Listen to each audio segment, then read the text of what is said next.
Hi everyone. I want to make this video to encourage those of you who have undergone orthopedic surgery and the recovery is taking longer than expected. I wanted to make this video to offer you hope, courage, and encouragement as you face an unsure future. I am in an electric wheelchair over problems with my hip. They stem from a rare childhood hip disease. It was going to happen that my hips wore out as an adult quite early in my life.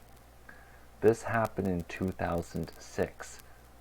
That's actually 10 years ago at the time of making this video. I've literally spent the past 10 years going through 5 orthopedic surgeries, as well as about 3 years of physiotherapy. So I get it. I understand that there are times we find ourselves in the never-ending situation. And I just wanted to leave a video on here for those of you who are struggling tonight and just need a few words to help you get through the night and start fresh tomorrow. I recently responded to someone in this situation in a young adult hip group I'm a part of. And I wanted to share with you the response that I gave to this person in the hopes that it might help you. It was a list of 6 things to do to help you through an unexpectedly long recovery. The first suggestion is taking up swimming. And there were several reasons why I suggested this. Part of it is that swimming is good for your overall body. It helps you relax. It's also an excellent form of physiotherapy.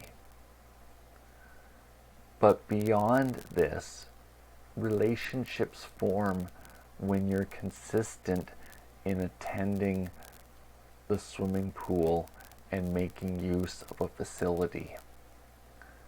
I use the swimming pool at the local YMCA.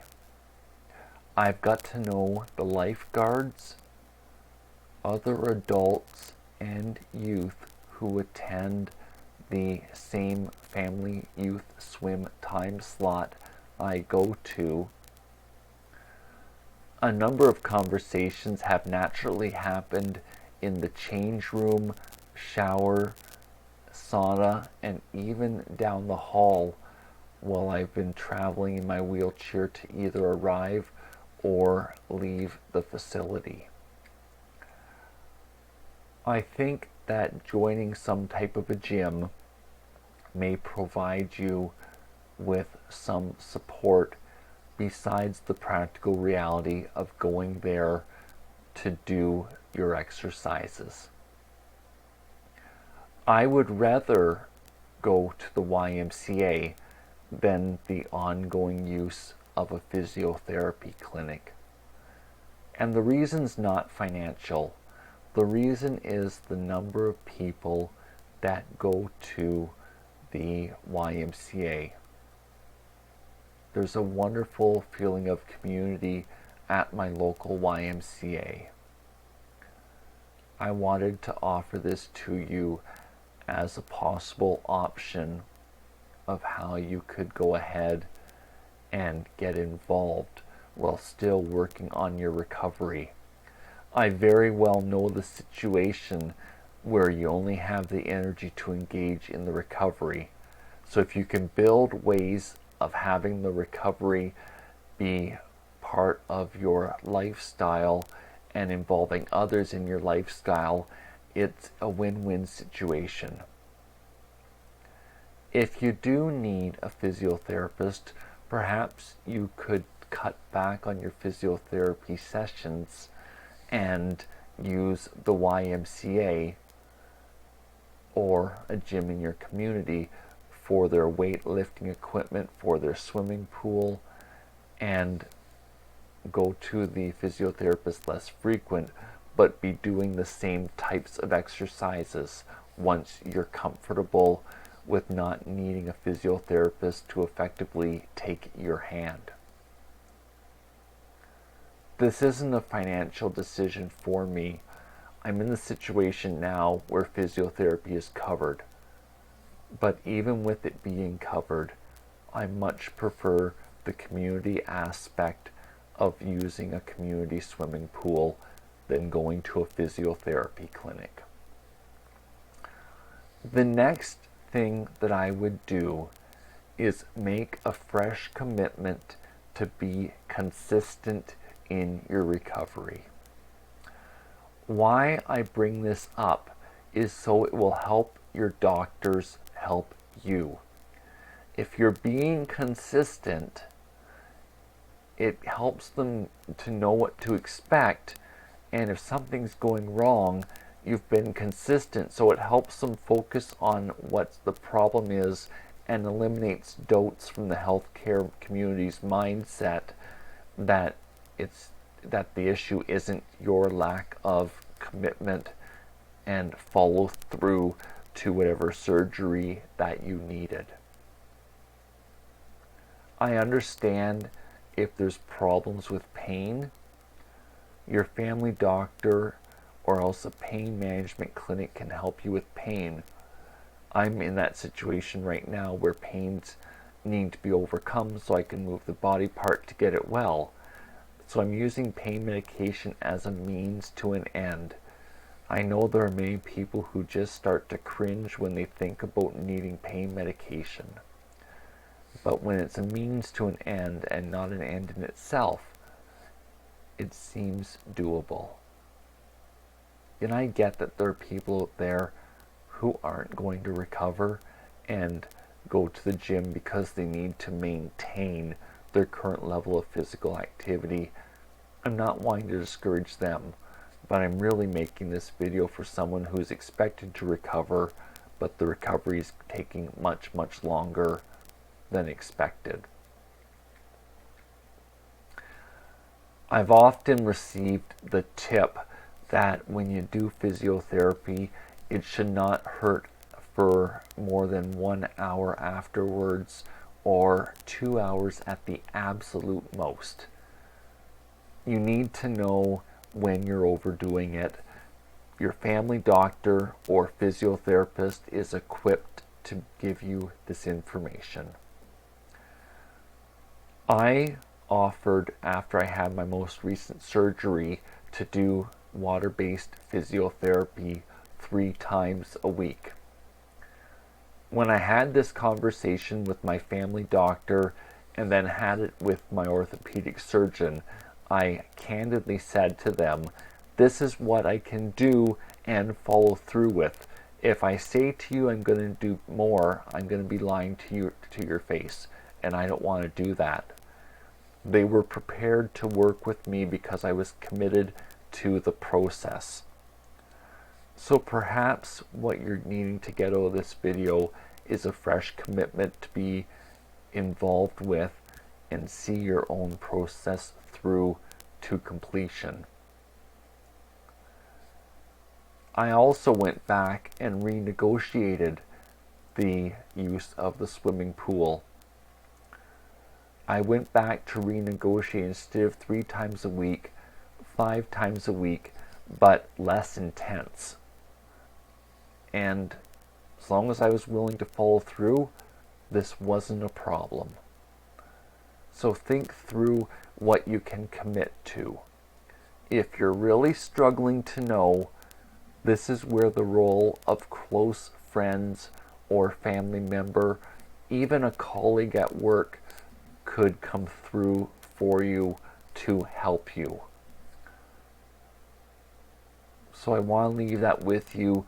Know what your limits are and know what you can commit to in whatever situation you're in right now.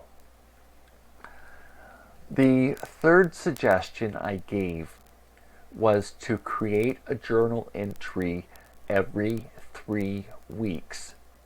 And in this journal entry, document the things that you're able to do. So, with me, I'm dealing with hip challenges.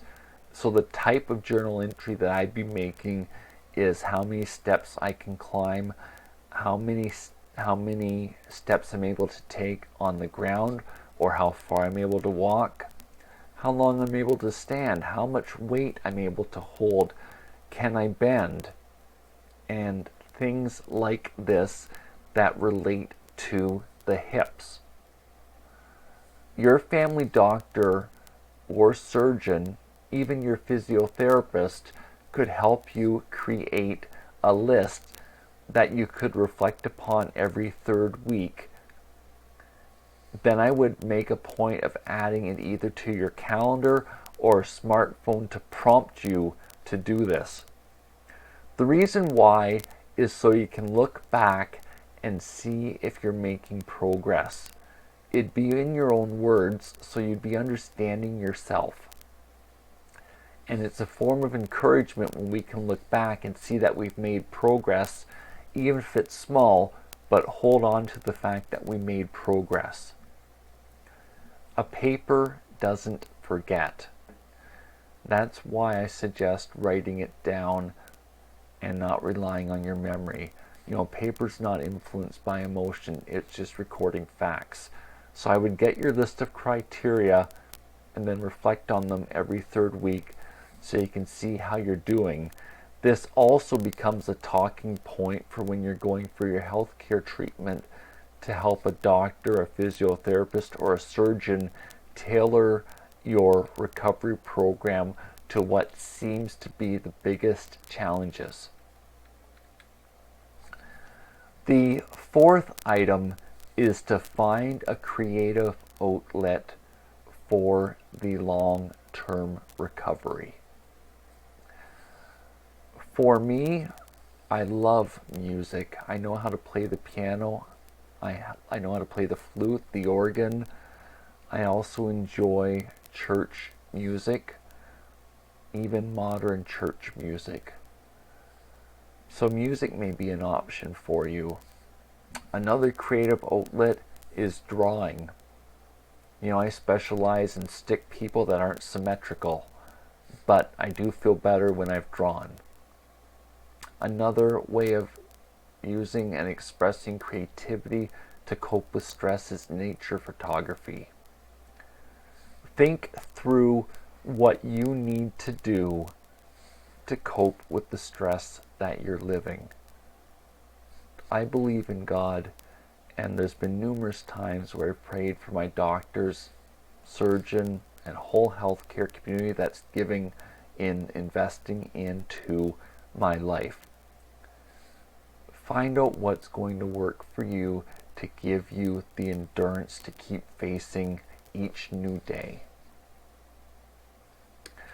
The 5th point was or is to be involved in some type of social group. I don't want to see your unexpectedly long-term recovery to cause you to draw into yourself and start closing yourself off from society. It's really important that you be part of a community and that relationships can form, because through relationships comes support and encouragement. And it becomes people that can speak into your life instead of turning to the internet and being anonymous. So, some ideas about social groups may be a common hobby. Carving wood could be needlepoint. Maybe it's a group that goes out and rakes people's leaves or pushes snow. But whatever it is, you'll find a group where you live, and that face-to-face interaction will help you through the recovery. If you're not certain of what your niche is to get involved with, let your friends, family, or colleagues at work speak into your life and help you work through what you could pursue. Finally, the last part of this is start something to help those who are in the same situation that you are. I started this YouTube channel to help other people who have just started out or are needing support because they use electric wheelchairs. You know, I've been into this for 10 years now, and I get the lifestyle, the pain, the challenges, the disappointment, even the logistics of living life. I understand it. Now that your recovery's taken longer, you actually have a special gift of knowledge to understand and speak into and support those who are going through the same circumstance as you are. So I want to encourage you to capitalize on it and do something with this knowledge that you have. It could be volunteering at a nursing home, visiting patients at a hospital, starting a blog on the internet, starting a YouTube channel, writing a book about your experience to help others. Think about this and see what you can do, because helping others also helps you, and it helps your focus be right so that your situation isn't bringing you down. These are the things that I thought of when the person asked for support in the young adult hip group. I hope something here has clicked with you. I'm really grateful that you took this opportunity to spend this time with me. Thank you very much.